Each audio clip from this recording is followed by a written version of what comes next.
Que Dieu vous bénisse tous. Tolingi yoka liloba na Nzambe. Donc tozali na mokanda na Jean na chapitre 1. Tokotanga na verset 11 tina 13. Je lis au nom de Jésus. Elle est venue chez les siens, et les siens ne l'ont point reçue. Mais à tous ceux qui l'ont reçue, à ceux qui croient en son nom, elle a donné le pouvoir de devenir enfants de Dieu, lesquels sont nés, non du sang, ni de la volonté de la chair, ni de la volonté de l'homme, mais de Dieu. Amen, Église. Amen. Napesi mbote na mokili mobimba mpona bafrère basere bo balandaka biso na bareseau sociaux ke Nzambe apambola bino. Napesaki bino elaka ke na kosolola bino mpona nini, mpona kozala sauve ezali likambo ya naissance ya nzoto te. Mais biso bato tokozala sauve tozali na naissance, tobotami na naissance oyo eza biologique. Naissance biologique, lingo ba naissance oyo eza engendré à travers papa na mama.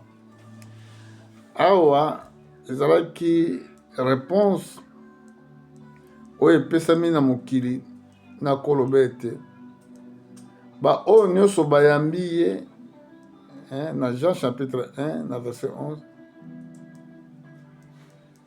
Bible dit il est venu chez les siens na bato oyo ya ye ou bien na bana na ye, mais les siens n'ont point reçu. Ba oyo ye bayamba qui était eza compliqué.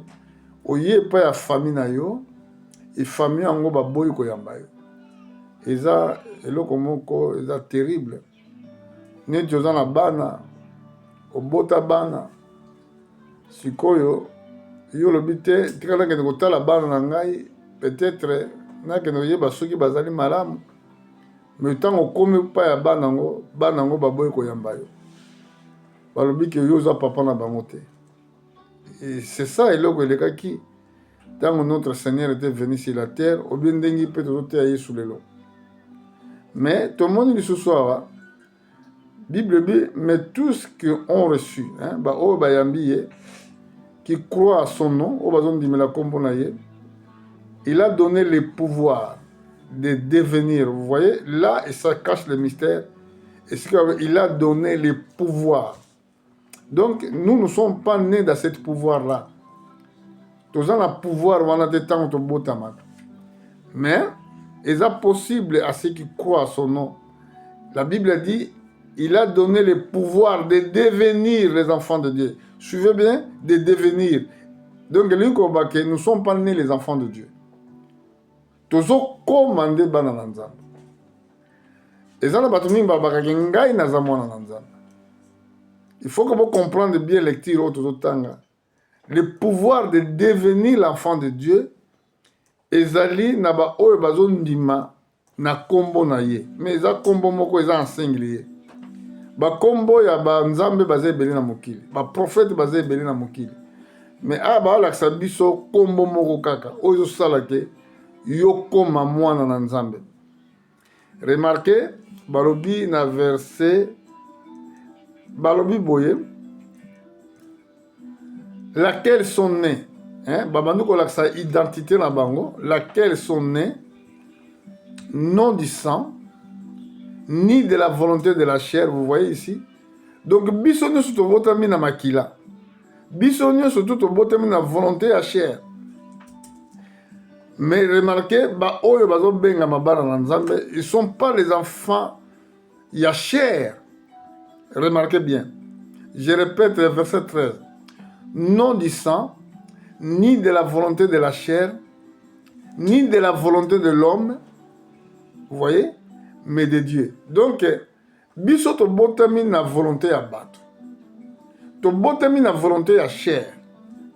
Mais sikoyo, parce que nous ne sommes pas nés les enfants de Dieu. Nous sommes nés les enfants des hommes. Mais si on peut atteindre cette dimension-là, qui est la dimension les plus haut, où est la dimension, et ça, la dimension surtout. eza mpona kokoma mwana na nzambe. Donc ezolakisa ke eza na naissance oyo te tobotama.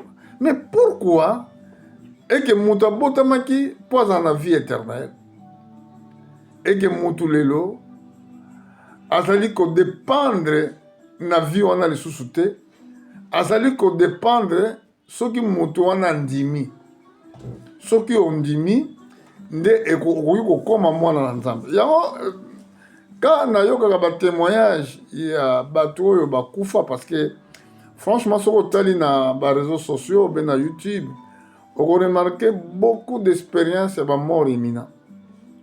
Bato oyo baza kokufa bachrétien soit mpe baoyo baza non chrétien, makambo nini bazokende komona.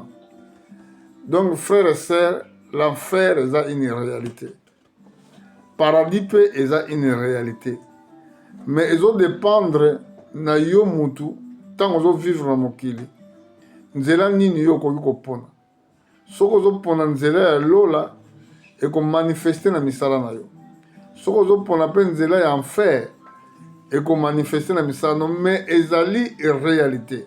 Donc tolingi koloba boye, olinga te mutu moko te akoki kochape na biloko mibale, ou oke na lola ou oke na enfer. Parce que awa tomoni message moko ezali solennel. Il est venu chez les siens, et les siens n'ont point reçu. Na ba oyo nyonso bayambi ye apesi bango pouvoir ya kodevenir bana na nzambe. Donc sikoyo ke soki yo oyambi ye te, moyo ozwa pouvoir wana ya kodevenir mwana na nzambe eza te. Parce que problème oyo ezali koempêche mutu akota na kati na nature oyo ezali na dimension oyo ezali notre naissance. Naissance oyo eyako kointervenir après yango eyako prouve, eyako kobebisa makambo nyonso tu. Avant nakende kopesa bino référence wana, nazomona Saint-Esprit ezotinda ngai naluka verset moko awa na livre ya Jean, toujours na chapitre 5, si on a se trompé. Kola permettre na monango chapitre 5 na verset na gasa tota na kobanda na 22 natana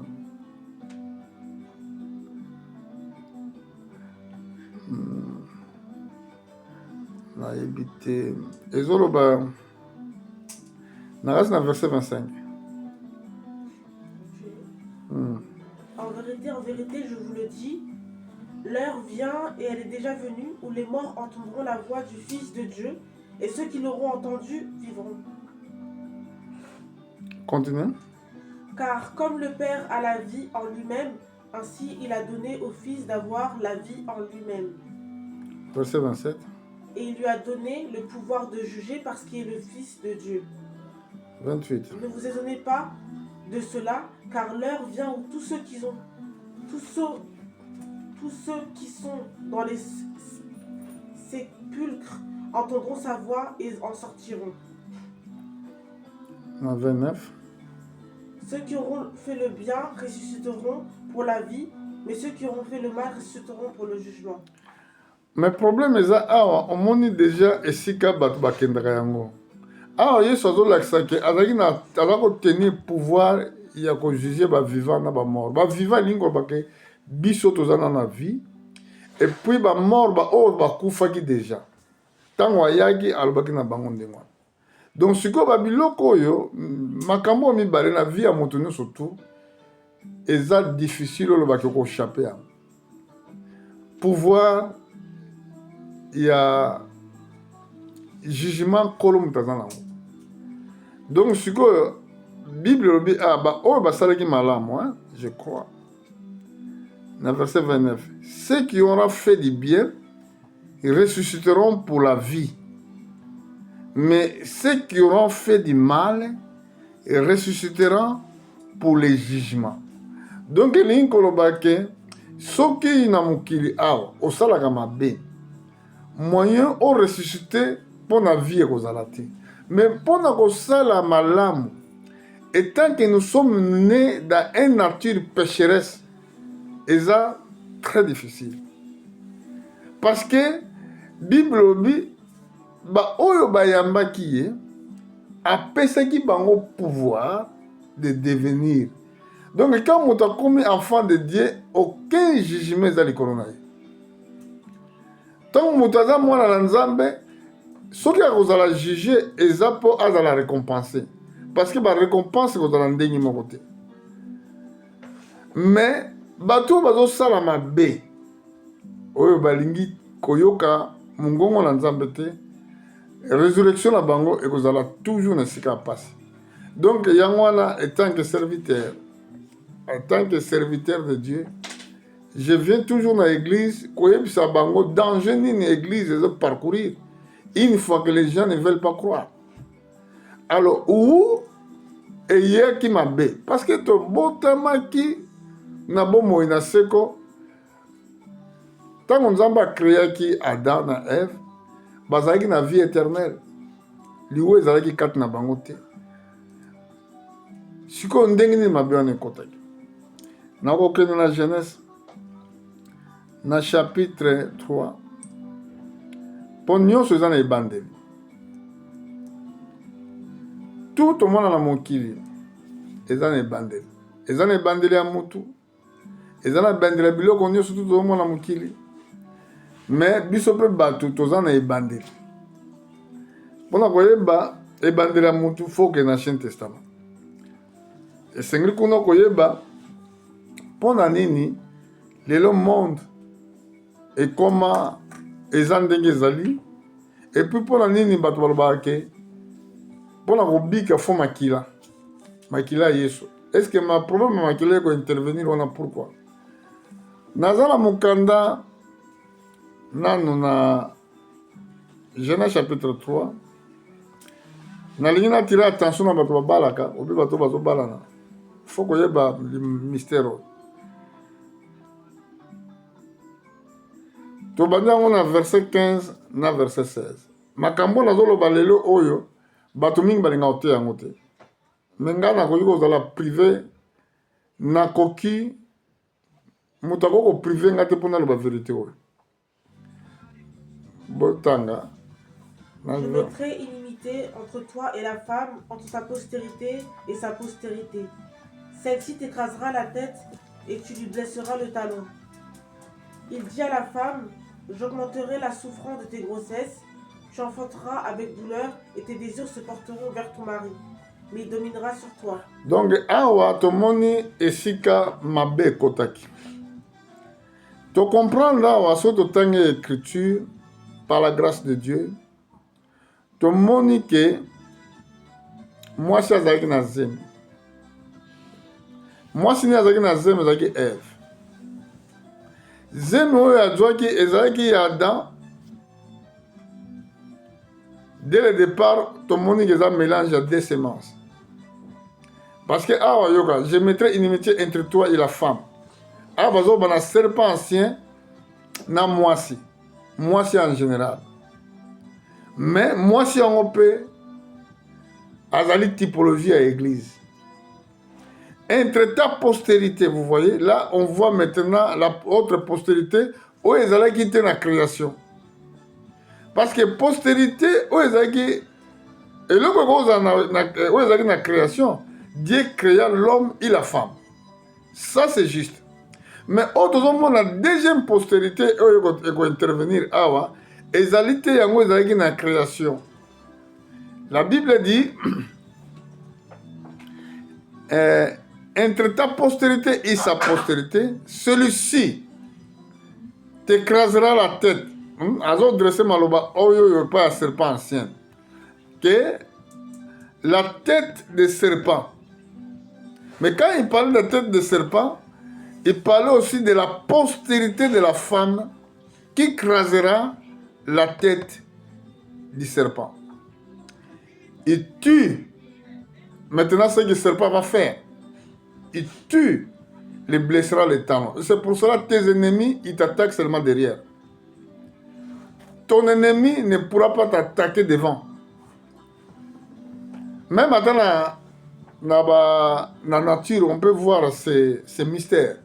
Si lion, il vient vers toi, tu le regardes en face, il ne t'attaquera pas. Akoluka toujours à détourner, il n'a pas attaqué.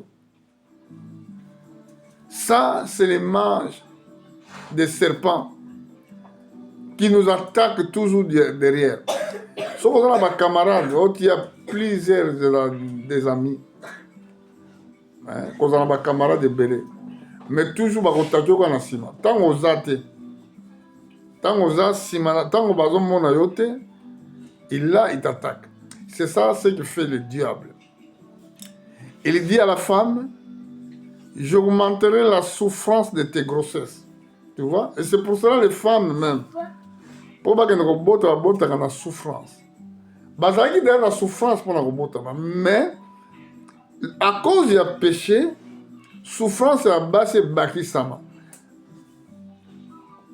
Même à te bâtir, bami science de l'eau, ça là que on a pays développé, bâtir absolument pèlerinage. Nabasi, mais il faut éviter qu'elle passe à robot. Tu affronteras avec la douleur.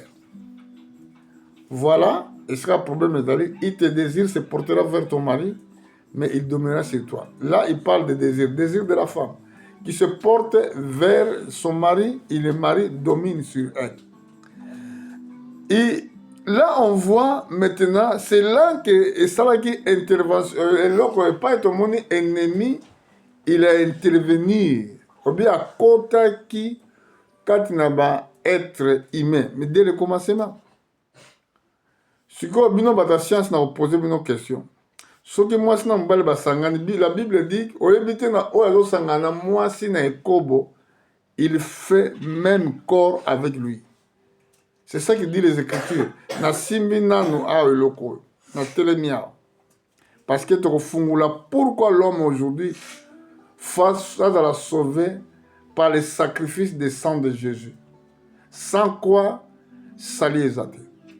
Ils battent bazo boya kondima Yesu. Lobi ko exate. Tokoye bango pourquoi? Parce que tout ezaki na ebandeli. Mais na kei na mukanda na 1 Corinthiens na kansi. Soki na se tromper te na chapitre na yebite na tala mais faut ezala chapitre 3 au natala na chapitre 3 verset 1 soki na omona yango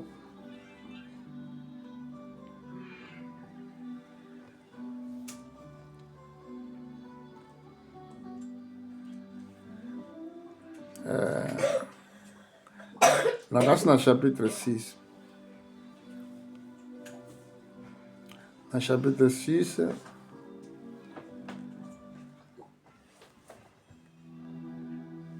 tokobanda otanga na verset 16. Loin de là, ne savez-vous pas que celui qui s'attache à la prostituée est un seul corps avec elle? Car, est-il dit, les deux deviendront une seule chair. Non, normalement, tout le photo dans le verset 15. Hein? On a tous dans la bonne compréhension à lecture. Ne savez-vous pas que vos corps sont des membres de Christ? Prendrai-je donc les membres de Christ pour en faire les membres d'une prostituée? Loin de là, ne savez-vous pas que celui qui s'attache à la prostituée est un seul corps avec elle? Car, est-il dit, les deux deviendront une seule chair. Donc, tout le monde est un mystère, les apôtre Paul nous révèle. Alors, bien, vous éviter, nous autres, on a bino, les membres de Christ. Okozwa membre ya Christ comme sango membre ya mwasi ndumba alobi loin de là musika na yango. Donc d'abord vous devez savoir que votre corps est allé membre ya Christ. Tu ne peux pas commencer à aller se prostituer et tant que non balité. Acte wana yo bino bosalaka. Eza acte moko plus dangereux. Oyo ezalaki dès le commencement.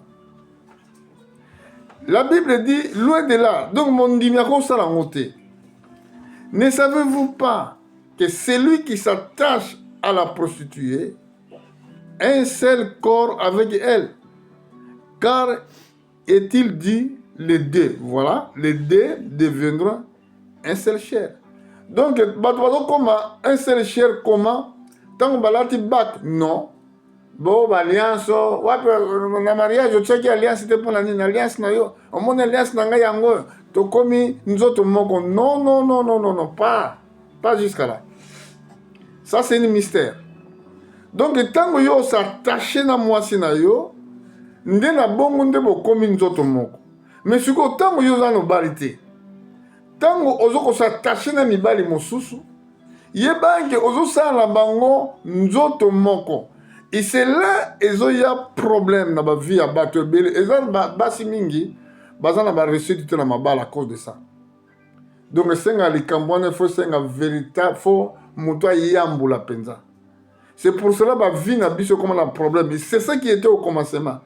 Donc mumbale liboso, oh ya kendaki ko sangana Ève, ezalaki Adam te. C'était le serpent ancien. Yango wana to moni que postérité et koteki na mokili. C'est postérité. Oyo Bible zolo bakuna, je mettrai inimitié entre toi et la femme. Entre sa postérité et ta postérité. Celui-ci t'écrasera la tête et tu le blesseras les tempes. Alobi na moi si désir na yo, ton désir ya corps se portera vers ton mari. Vous voyez? Donc, moi, si à côté de l'ingami bali belete, faut que mon bali moko parce que son désir, il doit se porter vers son mari. Si autant moi, si aux alliés na mokili, vous autres sans embêter, au ligne ko yamba le balanzambete, ndengeni tu peux connaître ces mystères-là. Si à partir de sangana na Satan, écoutez bien maintenant les mystères. Lokola à Ève Moutasala qui a comme il a fait cela, lokola que Satan salaki na Ève même corps, et l'inkoloba que na façon moko juste Adam alenga ko toucher sous Ève. Mais Adam il a fait, c'est là que mokili kende na péché. Muto ko biki sa sous muto azate. Et ça, c'est un mystère au Batoubate Yakate.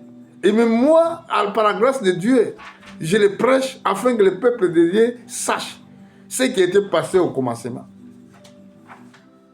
Alors, le fait que Adam, il s'est attaché avec sa femme, à comment il ne peut, nous autres, là, il parle du problème de la prostituée. Ma prostituée, au moment où on a la balabala. Bazali ko chasser ma vie précieuse. Quand il va le voir, tala makambo ekolandona na sima. Yo moi si peu okona komona ka ba mibale belé tala makambo ekolandona na sima yango. C'est pour cela un vrai chrétien né de nouveau, il attend jusqu'au mariage. Soki Nzambe amemi lié moi. Yango mona na mokili oyo tout ce qui se passe na ba télé na biso et par la mingi makambo buzobo. Ma publicité, makambo bozoba, accoudrement ya basi na mokili, ezali lié na makambo. Tant que vous pensez bien que là ta bien, zala bien, ezali pour la raison yo. Alors voilà ce qui était passé. Si quand Satan a tika ki ni na nzoto moto, a tika ki ADN na ye, ba scientifique. Bayebi soki neti moto asali crime moko boye ya viol po bayeba ke soki ezalaki yo be non bakozwa makila na kati ya makila bakokomprendre ke ADN na mobali eza na kati ya makila ya moto na kati ya nzoto mwasi oyo. Alors ADN wana yango ereklamaka biso tokoko vivre so te yango wana evandi kati na makila na biso oyo ezokoempêche biso la vie éternelle. ADN wana oh batbalbake oh azan ndokier conscient tous vous naissez comme des sorciers inconscients parce que sorcellerie ezali mon esprit ya diable. Soki nano yamba Yesu te oza noyo sorcier inconscient ato pumbaka te oza sorcier inconscient. parce que naissance na yo na mokili eza naissance moko ya mabe eyaki ntango Satan aya koséduire mwasi. Oh, tokende susu na référence tozonga suko epai towutaki tokoremarke ke na makambo oyo makambo moko ezali vraiment eza libomba mi monene, eza libomba mi moko monene frère et sœur. Naissance na biso yango ezali koposer problème. C'est pour ça le sang de Jésus-Christ doit intervenir. Mais comment?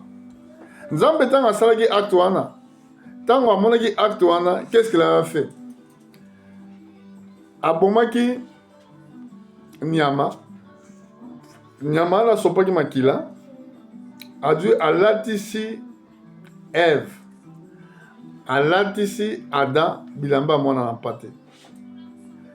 Pe apesaki loi en Israël.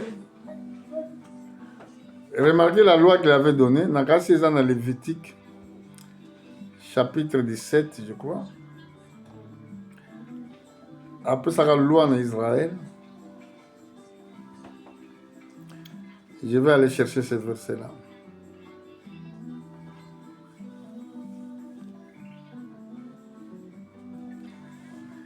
Tobando dans le verset 10. Si un homme de la maison d'Israël ou des étrangers qui séjournent au milieu d'eux mange du sang d'une espèce quelconque, je tournerai ma face contre lui, celui qui mange le sang, et je le retrancherai du milieu de son peuple. Continue. Car l'art de la chair est dans le sang, je vous l'ai donné sur l'autel, afin qu'il servît d'expiation pour vos âmes. Remarquez que la makila et pesamaki na chair peut servir pour une expiation à nini ya âme. Mais ça c'est mystère. Tokolo baka que Jésus-Christ était mort pour toi. Bible dit Jésus-Christ. Simba lo boko atoke na verset quoi verset. Na kansi na chapitre na 1 Jean chapitre 2 okotangela ngai verset 1 à 2. Mbango pour na continuer kolimbola verset 1 Jean, chapitre 2, maintenant verset 1 à 2. Tanga rapidement. Mes petits enfants, je vous écris ces choses afin que vous ne péchiez point, et que si quelqu'un a péché, nous avons un avocat auprès du Père, Jésus-Christ le juste. Il est lui-même une victime d'expiatoire pour nos péchés, non seulement pour les nôtres, mais aussi pour ceux du monde entier. Est-ce que vous m'en connaissez quoi? L'âme de la chair est dans la maquila. L'entend bien. Car l'âme de la chair est dans le sang. Je vous le donne sur l'autel afin qu'il serve d'expiation pour vos âmes. Car c'est par l'âme que le sang fait l'expiation. Et Jésus-Christ est la victime expiatoire. Donc, l'ingo bakemba nyama oyo bazako pesa manatang en kala. Makila oyo zako sombala natang en kala. Et ça est l'ombre des choses à venir. Parce que si l'âme de la chair et ça na kati ya makila. Et makila oyo eza souillé et koko pesa so vite. Voilà, c'est pour cela l'homme naît dans une nature de rébellion. Nature moko satanique. Nature moko na bato yo balingi même kondima liloba na Nzambe te. C'est pour cela tango oyo par la grâce de Dieu tokomi kozwa connaissance oyo ya koyeba ete soki moto ayambi Yesu te eza impossible mpo azala sauver. Eza impossible.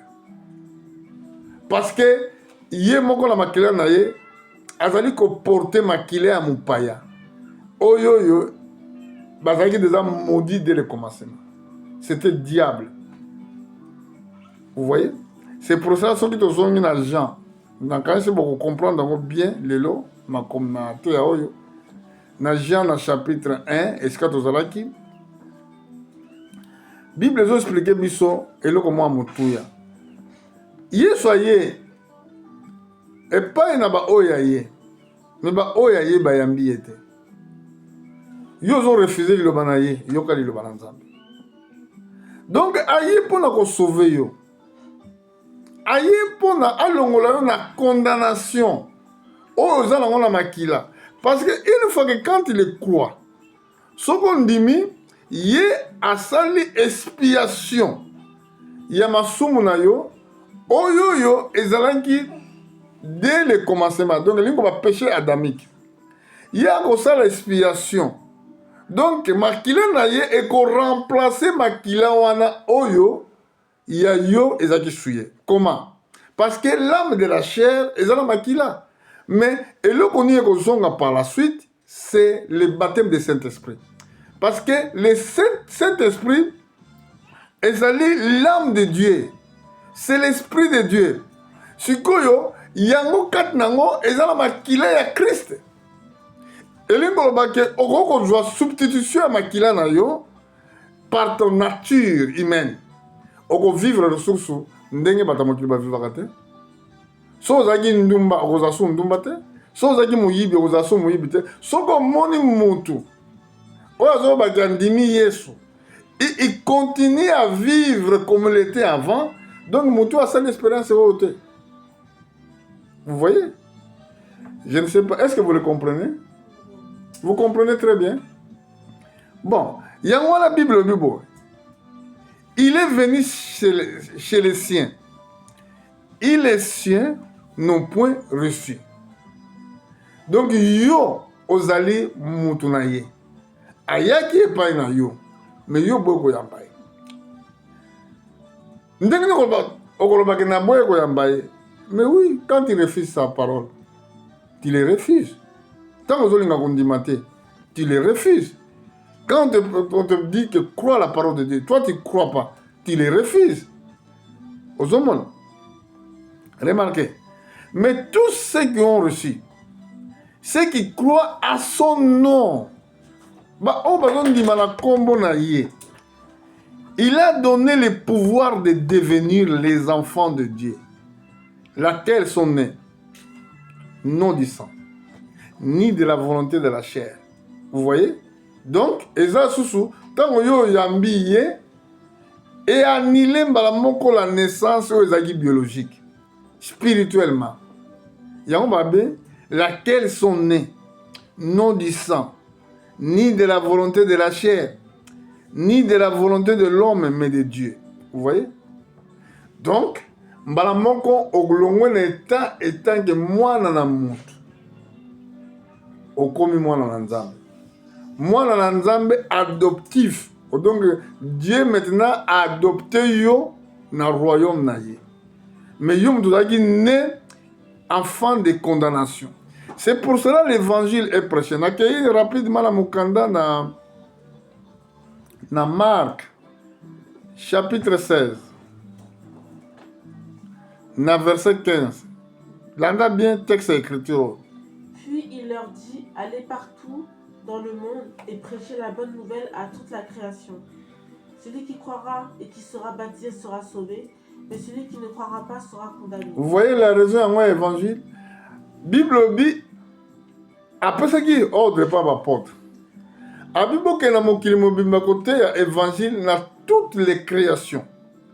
Remarquez, celui qui croira en singulier sera sauvé. Vous voyez? Donc, à partir de Mokolowana Oyoyo, Adam akoyaki, soko botemi na mokili, ezala mwana moke, tobota maka sauveté. Tobota maka déjà na condamnation wana ya makila. Oyo ezo circuler, eza makila adamique. Makila moko, oyo, etosaki liloba na nzambe te. Makila oyoyo, la nature de l'homme est ezali attachée. C'est pour cela, le biko est difficile. Tout bateau, on est surtout bateau bota malamokili. Bateau koufa sans Jésus-Christ, moi y'a robi que ça. Je ne sais pas si vous me suivez très bien. Yango babi, celui qui croira et qui sera baptisé sera sauvé. Mais celui qui ne croira pas sera condamné. Tant au boy condima, tu seras condamné. Ce n'est pas moi qui le dis, c'est les Écritures. Nakepo nakosuka. Nakosuka juste na mukanda na Actes des Apôtres, na chapitre 16, na verset 30 à 33. Il les fit sortir et dit, Seigneur, que faut-il que je fasse pour être sauvé? Paul et Silas répondirent, crois au Seigneur Jésus et tu seras sauvé, toi et ta famille. Et ils leur annoncèrent la parole du Seigneur ainsi qu'à tous ceux qui étaient dans sa maison. Il les prit avec lui à cette heure même de la nuit. Il lava leurs plaies et aussitôt il leur fut baptisé, lui et tous les siens. Awa, tout le monde Paul a dans la prison. Pendant la nuit, quand il louait Dieu, beaucoup de gens ne prient pas la nuit. Mais apôtre Paul, pendant la nuit, quand il louait Dieu, tremblement de terre et salamaki. Tant au tremblement de terre et salamaki, la porte de prison est fumamaki. Mais c'est que c'est un miracle, mon toi qui m'a dit na prison na moment là. Et sentinelle, à qui mon panga na pour mi bomba. Que Dieu nous fasse grâce. Avoir un cœur comme apôtre Paul, comme Jésus, mutema mawa, mutema elimbisaka, mutema o esalaka talaka mabete ya bato basaleli. Parce que soki Paul azalaki mutu mabe, anga otika garde au sentinelle à mi boma. Mais lui n'a pas fait ça. Tant alingi ami Tchambeli, apporte Paul à l'objet que comme ça la mabete mutu kimi azate. Biso nyonso tout tozan na biso awa. Après kobanga wana et saisi sentinelle. Na kobanga wana esalamaki ke Paul a sentinelle atuna, que veux-tu que je fasse? La réponse est que crois au Seigneur Jésus-Christ, tu seras sauvé, toi et ta maison. Vous voyez? Balobaki nete crois en Mahomet, crois na Bouddha, crois na Simon Kimbangu, ou crois na Branham. C'est qui est bon côté. Parce que le problème d'être sauvé, c'est un problème individuel. Il y a un garde, des sentinelles na prison. C'est le problème en tant que pendant que les hommes de Dieu priaient. Voilà la prière. Ils allaient forcément libérer. Bango bazaki ba prisonnier. Mais quand tu es en prison, basalaki pe lokote. Alors pendant qu'ils priaient dans la prison, tremblement de terre et salami. La porte de la prison est fumée. Ah, na lingna loba na frère moko benande ko moko zola ndanga na mokili. Ba problème na yo zo mais la carte na yo parce que tu pries pas. Parce que une fois que ozo prier, ozo prier mingi et ko fungola ba porte oye et kangame même ko ba porte ya sorcellerie. Et ko fungwama. Beaucoup baza na ba blocage. Makamba sala ke marchaka te. Azan un projet, il ne peut pas ramener son projet jusqu'au bout. Parce que Azan prisonnier quelque part. Azan contrôlé quelque part. Mais quand il prie, quand il se donne, on me pèse la prière, et qu'on débloque ma porte et kangan. Il y a un autre monde que pendant que l'apôtre Paul va prier na boutou, ma porte est à prison. Quand ça va porte à prison, ma kangan va chaîne. Ma porte est fumée. Oh, na kozonga na thème oyo, prière et débloquer ma porte. Où est fermé na kanisi dimanche prochain. Parce que bato mingi ba négliger la prière. Comment on la rebonde la raté? Comment la semaine on a la jour la rebonde la raté? Mais il y a des problèmes ils ont inquiété jour au jour. Makambo mingi ozo sa les simba raté. Mais il y a raison. Monde est allé contrôler la impuissance. Puissance oyo. Et pendant qu'on contrôle même quand avant que tu sois né sur la terre. Tant que Yesu na la bota magite. Azalaki même accompagné na ba mage. Oh bah oteki na oria. Vous voyez, ça fait 2 ans ba mage balande que toi là Jésus. Et chaque homme né dans mon sala, dans mon kili, a une étoile. Et cette étoile que tu as, elle a contrôlé le monde des ténèbres. C'est pour cela que Mbalamusu n'a vu, tu vois les blocages, tu vois les choses, ça ne marche pas. Parce que vous allez contrôler quelque part. Mais un apôtre Paul, il a enchaîné de façon physique. Tant qu'il a enchaîné pendant qu'il priait la nuit, tremblement de terre, la porte à plusieurs fungwami. Tant que la porte à plusieurs fungwami, Moutouana Zaki sentinelle, il a pris l'épée.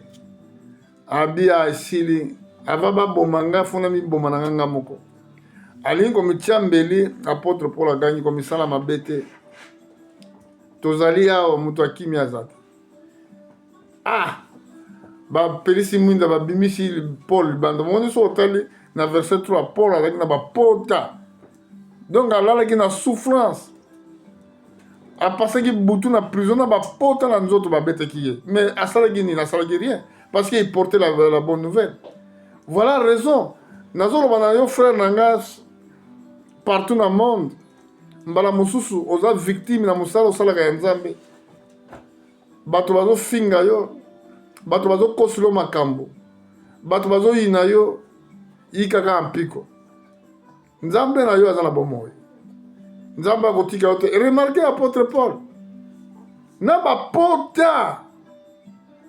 Remarquez, pour vous voir, la verset 3, 33. Qu'est-ce que la Bible dit? Il prit avec lui à cette heure même de la nuit, il lava leurs plaies, et aussitôt il fut baptisé, lui et tous les siens. Moutouana azaki sentinelle, mouta soukula ki ba pota ya Paul. Na Silas, na Boutouana. Pour tout qu'est-ce que je dois faire pour être sauvé? Parce que comprenez que c'est impossible les Kambaboy. Qu'est-ce que je dois faire pour être sauvé? Apôtre Paul, simplement, il a dit, crois au Seigneur Jésus-Christ. Tu seras sauvé, toi et ta maison. Vous voyez? Et c'est pour cela que dans ma maison, Nenjijarabino Balananga, fo bondi manzambe ongalandimele. Nanda kunanga. Parce que nakoko za la sauver katenga moko, loko la l'autre daki sauver, kaka yena bala nemi balé, ya basi. Mais tout le reste de la famille Bakoufaki, moi c'est Akoufaki, Bana Moussou Bakoufaki. Et quand vous refusez de croire à la parole de Dieu, c'est là que ça va bloquer toute votre vie. Bobo Sanate, allez partout dans le monde, prêcher la bonne nouvelle à toutes les créations. C'est lui, Nassengili, qui croira et qui sera baptisé, sera sauvé. Celui qui ne croira pas sera condamné. La condamnation, tu ne l'éviteras pas. Et pourtant, on va vivre boy. Oye bien sûr qu'on kendete. Qui sait où et pas to kendak. Oye bité. Et c'est ngili qu'on a la prudence. On a la prêt. Aux hommes. Papa oyo, azaki na bon salaire. Il était qu'on travaillait na maison. Ah ben on perd le ciel, ah ben on est. Na prison. Il travaillait en prison là-bas. Alors ça la prison. Normalement, il y a Moussa les Zaka ko keng là-bas prisonnier.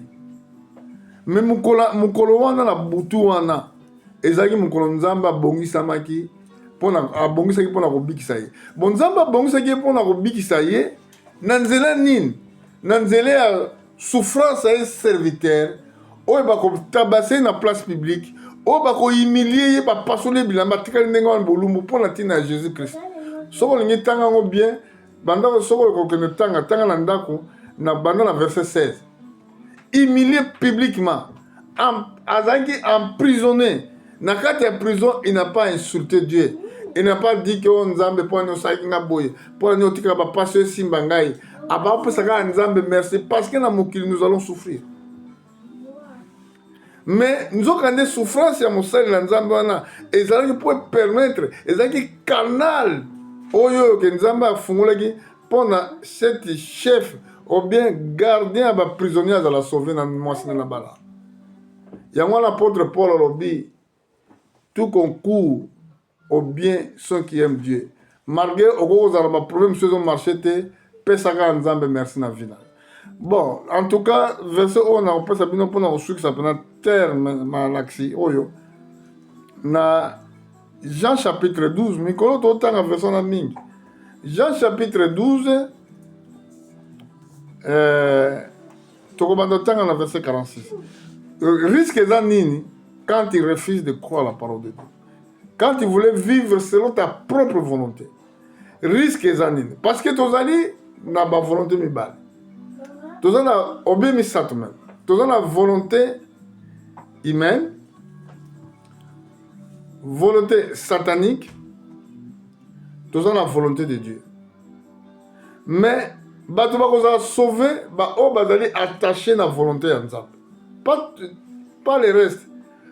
O aza na volonté na ye soka kufi vi na ye silia na mokili.